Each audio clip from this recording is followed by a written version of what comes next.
बिस्मिल्लाहिर्रहमानिर्रहीम। अस्सलाम वालेकुम नाज़रीन, आप यूट्यूब चैनल देख रहे हैं। मैं इमरान ख़ान हूँ। जो सानिया हुआ पारा चनार में, पारा चनार के लोगों के साथ करम में, उसका जो है वो पूरी दुनिया के अंदर एक शोर मचा हुआ है। सोशल मीडिया पे लोग इसके लिए बहुत ज़्यादा आवाज़ उठा रहे हैं, लेकिन पाकिस्तान की मीडिया में इसकी कवरेज नहीं हो रही। मैंने चंद सहाफ़ियों से रब्ता किया, मैंने उनसे कहा जी कि मीडिया इसकी कवरेज क्यों नहीं कर रहा। हत्ता कि जो मीडिया के प्लेटफॉर्म सोशल मीडिया के ऊपर मौजूद हैं, वहाँ पर भी इसको कवरेज नहीं दी जा रही। तो उन्होंने कहा जी ये पॉलिसी आई है कि इस वाक़े को ज़्यादा रिपोर्ट नहीं करना। हालांकि ये दहशतगर्दी के वाक़यात जो गुज़िश्ता चंद महीनों में पाकिस्तान में हुए हैं, ये उनमें सबसे बड़ा दहशतगर्दी का वाक़या है कि चलती हुई गाड़ियों को जो है वो रोक के वहाँ उनके ऊपर फायरिंग की गई, उनके ऊपर रॉकेट फेंके गए, उन्हें जो है वो दस्ती बमों के साथ निशाना बनाया गया। और अब तक की इतलात के मुताबिक जो BBC ने रिपोर्ट किया है, वो ये कह रहे हैं कि 44 लोग जो हैं वो इस साने के अंदर जाँ बहक हो गए।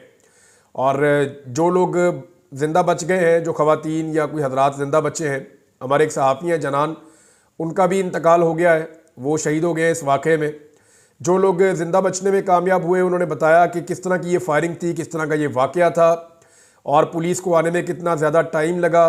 सिक्योरिटी वहाँ पे प्रॉपर मौजूद नहीं थी और इंतहाई ख़दशात और ख़तरात के बावजूद ये बहुत बड़ा पाकिस्तान का एक सिक्योरिटी फेलियर है, एक इंटेलिजेंस का बहुत बड़ा फेलियर है कि इतना बड़ा हमला जो है उसकी मनसूबाबंदी होती है। पाकिस्तान के अंदर इतना बड़ा हमला होता है, उसकी मनसूबाबंदी होती है, मनसूबा साज इकट्ठे होते हैं, वो असला मुहैया करते हैं और फिर वो घेर के लोगों को मारना शुरू कर देते हैं और उसके बावजूद किसी को कानो कान खबर नहीं होती।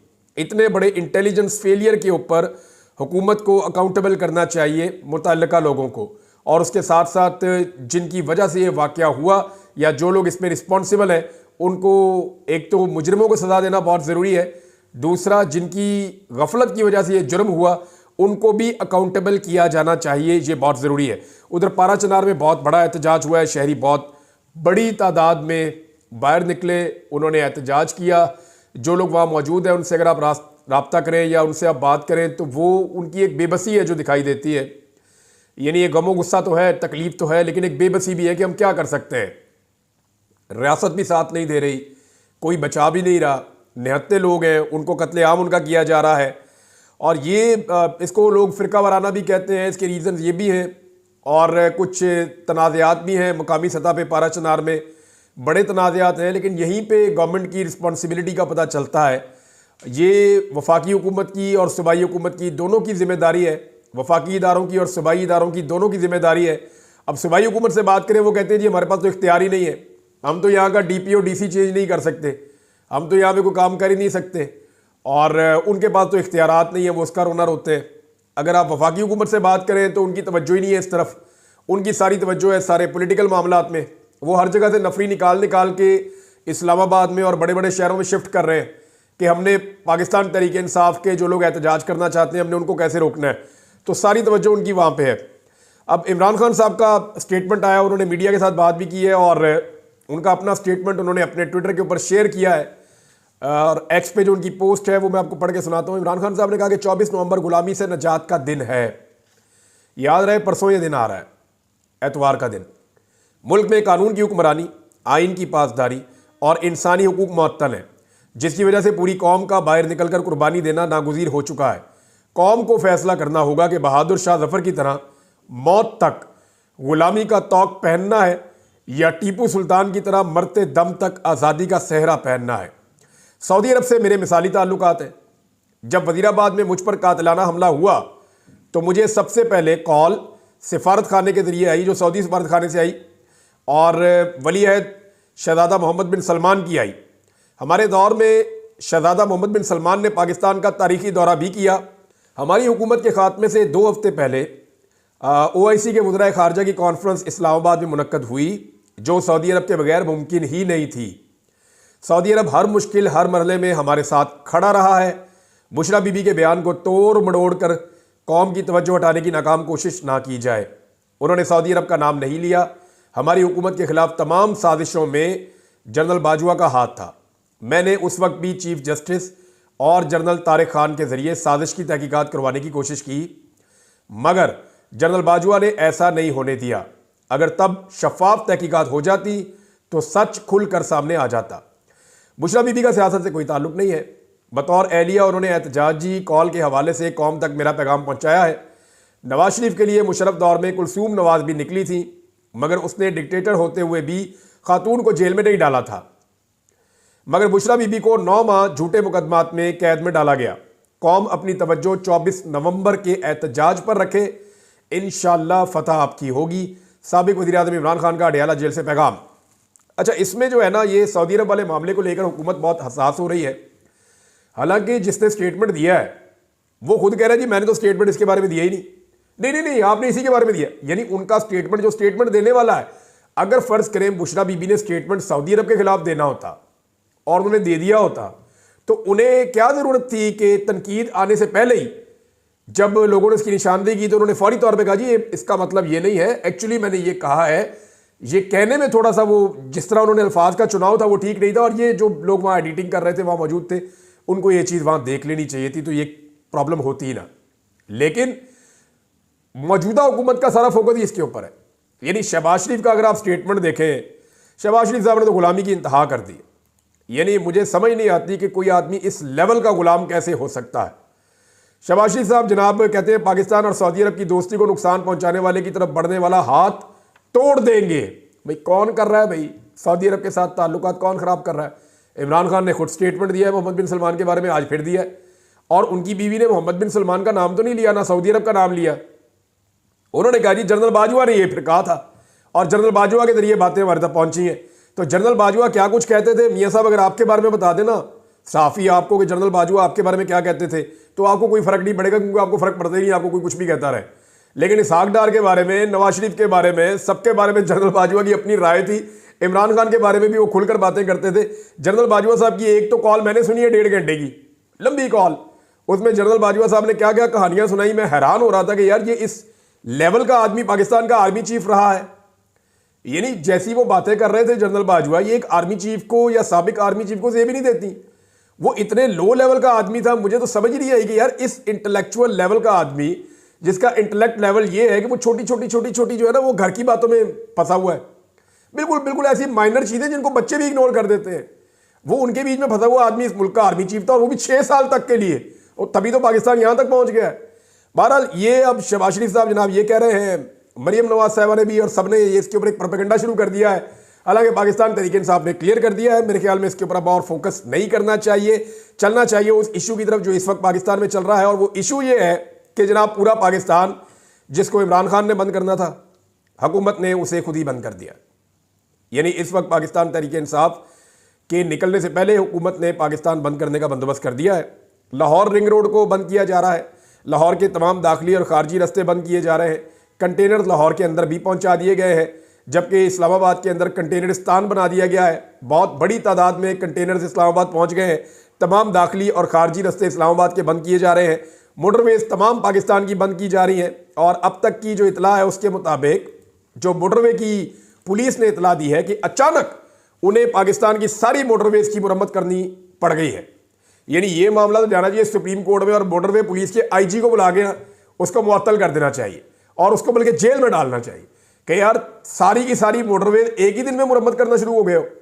यानी M1 जो इस्लामाबाद से पेशावर जाती है, M2 जो इस्लामाबाद से लाहौर आती है, M3 लाहौर से जो अब्दुल हकीम यानी ये मुल्तान की तरफ जाती है, M4 यानी पिंडी बटिया से जो मुल्तान की तरफ जाती है, M11 जो सियालकोट से लाहौर की तरफ आती है, M14 जो हकला की तरफ जाती है यारक से लेकर।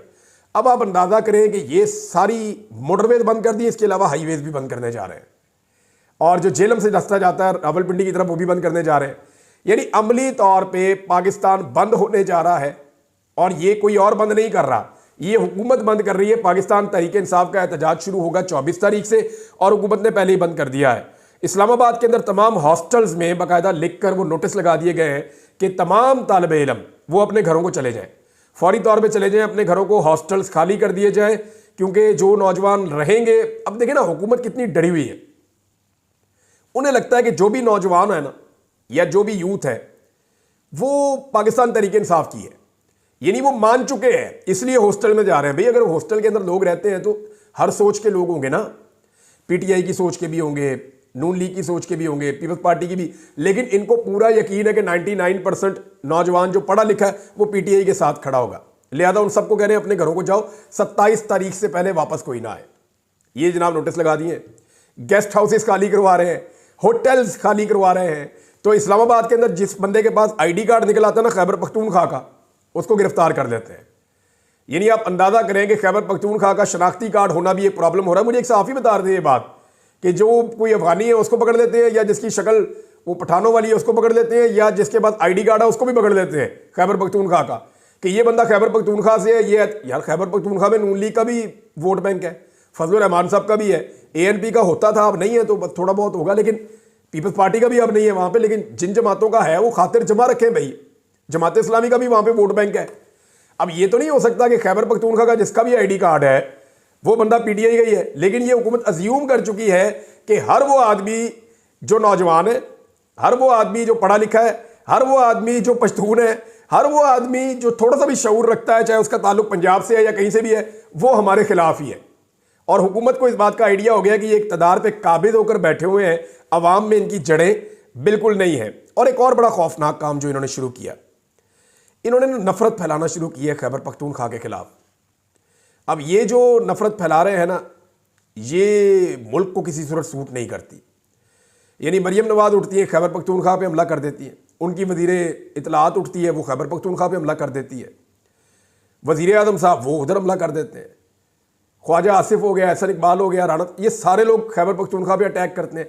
नस्ली बुनियादों पर, लिसानी बुनियादों पर और सुबाइयत की बुनियादों के ऊपर ये एक सूबे को दीवार के साथ लगा रहे हैं।